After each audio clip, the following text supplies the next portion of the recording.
Whittaker साहब ने इनका कहीं जिक्र नहीं किया अपने 5 किंगडम क्लासिफिकेशन में, पर हमें करना पड़ेगा क्योंकि नीट में इनसे बहुत ज्यादा सवाल आते हैं। तो आज हम बात करेंगे वायरसेस के बारे, ठीक है। तो सबसे पहले तो सबसे इंपॉर्टेंट चीज उनकी डेफिनेशन की, ये नॉन सेलुलर होते हैं, ठीक है, एंड इनर्ट क्रिस्टलाइन स्ट्रक्चर होता है आउटसाइड द लिविंग सेल, और उसके बाद ये अंदर जाते ही सेल की मशीनरी को टेक ओवर कर लेते हैं एंड रेप्लिकेट करते हैं। और अब इसके बाद 3 इंपॉर्टेंट साइंटिस्ट के नाम आपको याद रखने हैं। दिमित्री इवानोस्काई, अजीब सा ही नाम है। अब इन भाई साहब ने क्या किया था, मोज़ेक डिसीज ऑफ टोबैको का कॉजेटिव ऑर्गेनिज्म ढूंढा था जो कि बैक्टीरिया से छोटा था, ऐसा ये बता रहे हैं, क्योंकि वो बैक्टीरिया प्रूफ फिल्टर से पास नहीं होता है। तो मैंने तो ऐसे याद कर लिया था कि तंबाकू के पेड़ में आग लग गई तो धुआं उड़ा स्काई में। तो जो टोबैको मोज़ेक डिसीज वाला है वो साइंटिस्ट है दिमित्री इवानोस्काई, ठीक है।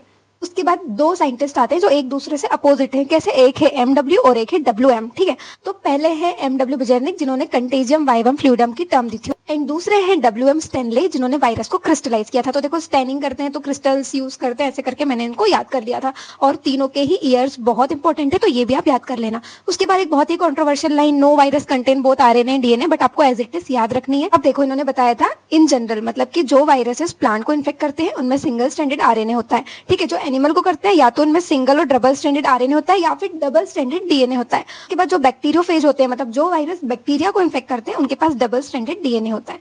उसके बाद इन्होंने उसके स्ट्रक्चर के बारे में बताया कि बाहर का जो प्रोटीन कोट होता है उसे कैप्सिड कहते हैं, छोटी छोटी यूनिट से बना होता है, उन यूनिट्स को हम कैप्सोमियर बोलते हैं। अब कुछ डिसीज भी याद रख लेना जो ह्यूमन में होती है, वो है mumps, smallpox, herpes and influenza. वही जो प्लांट में कुछ सिम्टम्स आते हैं, mosaic formation, leaf rolling, curling, yellowing and vein clearing, dwarfing and stunted growth.